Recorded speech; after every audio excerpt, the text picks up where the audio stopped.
Hi, and welcome back. This is episode 2 of the Unbroken Blueprint. My name is Courtney, and I'm so glad you're here with me. Today, I'm going to talk about the layers that I mentioned probably 25 times in the first episode. What those are, the conditioning and the survival behaviors that we engage in. But ultimately, I'm talking about people feeling broken. And I want to reframe that for anyone that feels broken inside or in their life, or if they feel like they don't measure up or they're not worthy because they haven't been chosen by either someone or something, or their life is reflecting brokenness. And my message to you is that you are not broken. You are just buried under a lot of stuff. And some things are self-induced. Some things are, like I said in the first episode, you are attracting whatever you're putting out there. A lot of times people don't understand that they keep finding themselves in similar situations because they are in cycles and patterns that may have started generations before them. Conditioning doesn't begin with one interaction. It's passed down. And so these are things that are not conscious in anyone's mind. And so that's why this is not a place for blame or shame, especially for your parents or your grandparents, no matter what has happened or what has gone down between anyone and their family. When I speak about breaking patterns, I am talking about freedom. I am talking about giving yourself and your descendants the life they deserve because you were willing to face the hard stuff. You were willing to take a hard, honest look at your behavior, identify patterns, and then make the change.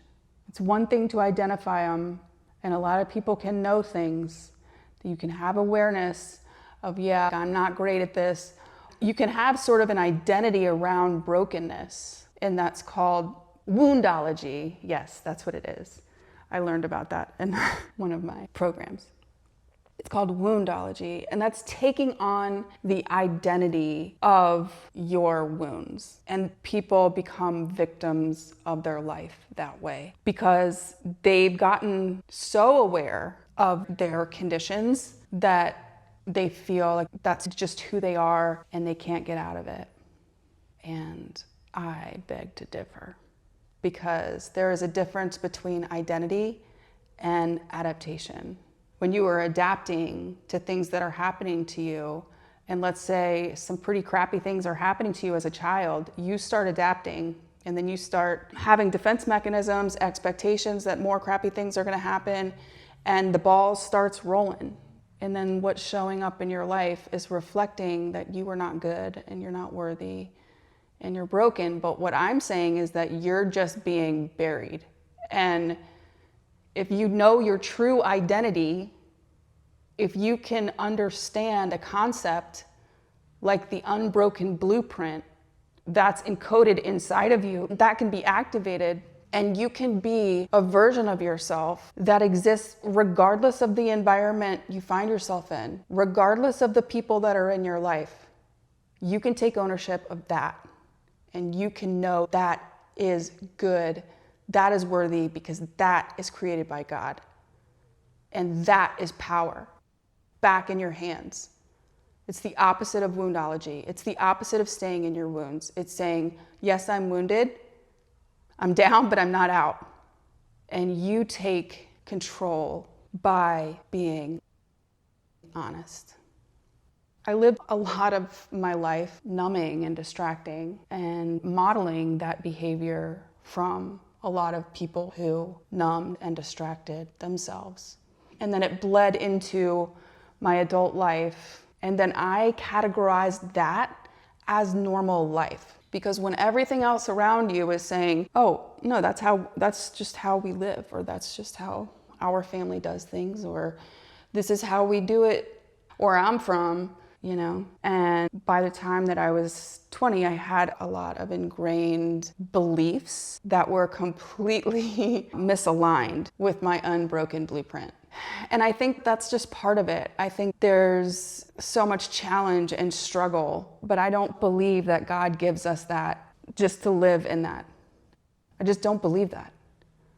I believe that God puts us through things, even horrible things, to show us that we had the power all along, that we can make a choice eventually, even if it's a very small one.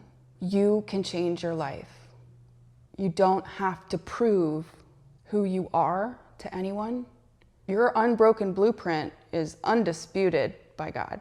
Once you understand that, you have a true, solid identity, and that's what's called secure attachment.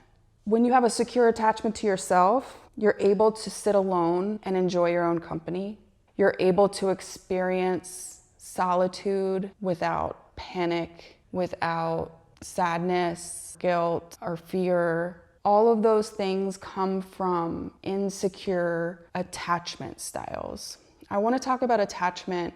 It was a huge breakthrough for me in therapy when I discovered attachment theory. Basically, you can be one of two people. You can have one of two things in your life: secure attachment, which means in the first 2 years of your life, you had caregivers that were consistently there, loving you, encouraging you, supporting you, meeting your needs emotionally, physically. If you got that in the first 2 years of your life, you have a good shot at being a securely attached person. If you didn't, you have pretty much 100% chance of being an insecurely attached person, because even as a child, you're going to start filling holes that happened before you even had conscious memory of them. That's what blew my mind in therapy. It's like, wait a second, I was set on a path before I was 2? It started really making me understand what actually happened so that I could understand how far back it went. My trauma went back before my conscious memory, and I started behaving in ways and adapting to things before I even knew my name. So that's why there is no shame and no blame here about whatever behavior, whatever you've done, however horrible you think things have gotten. I understand. Nothing is wrong with you. Something has happened to you over and over again, and you've adapted and you've made that your identity, but it's not. It's not your true identity. Those layers are acting like your identity. But you don't have to hide behind those layers, because that pain is growing. And a lot of times people just go further into distraction, further into numbing as the pain grows. But I'll tell you, as you know, and as I said before, I've watched someone numb their entire life away. And I don't think that's what we're here for. There's so much value and beauty in each and every day. It's a gift. And when you understand your identity, you can start to understand that God put these things in your path so that you can identify them and so that you can get back to who you really were. But you never need anyone to make you better, and no one can make you better, and no one can make you worse. No one can take anything from you identity-wise, and no one can add anything to you identity-wise. That's what secure attachment feels like, and that's why it's a healthy place to start a relationship. And that's why I had to start over, because I didn't have that secure attachment until I got a divorce. And so now I'm securely attached to myself. I know my God-given identity, and I'm finally living my unbroken blueprint. It would be pretty silly for me to be doing this if I wasn't, right?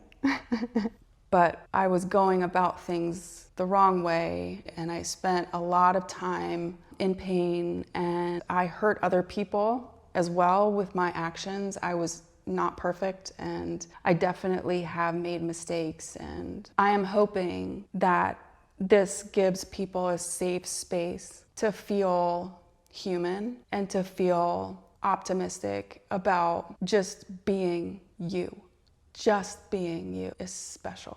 It's individual, it's unique, it's needed and necessary. We need the real you. God didn't give you a life so that you could perform a role for other people. He gave you this life so that you could be you.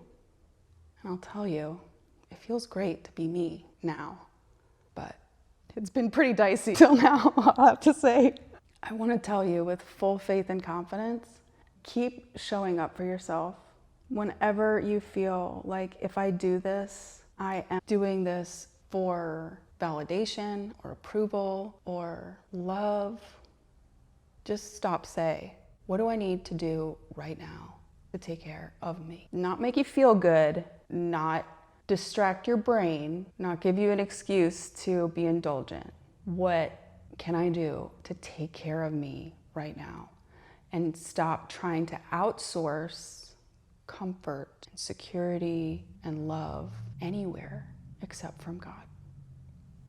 He is the source. And so when you can sit with yourself, that means you can sit with God. And that's pretty great.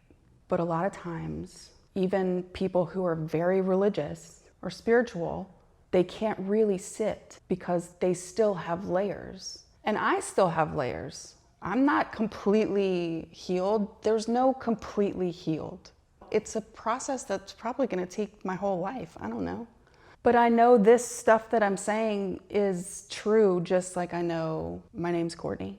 So I finally have pulled off the layers of the fear of being seen, the fear of being villainized, or the fear of being misunderstood. I've tackled those fears so that my voice could be activated, hopefully, and my intention is for the glory of God. I think I'm going to end it there for today. Thank you so much for joining me. Please follow me on Instagram at the Unbroken Blueprint, and I'm sure I will expand my social media at some point, but that's all I have at this moment in time. You can also email me at Courtney@theunbrokenblueprint.com. I would love to hear your feedback. Remember, go live your life like it's yours, because it is. This is the Unbroken Blueprint, and so are you. Bye. Amen.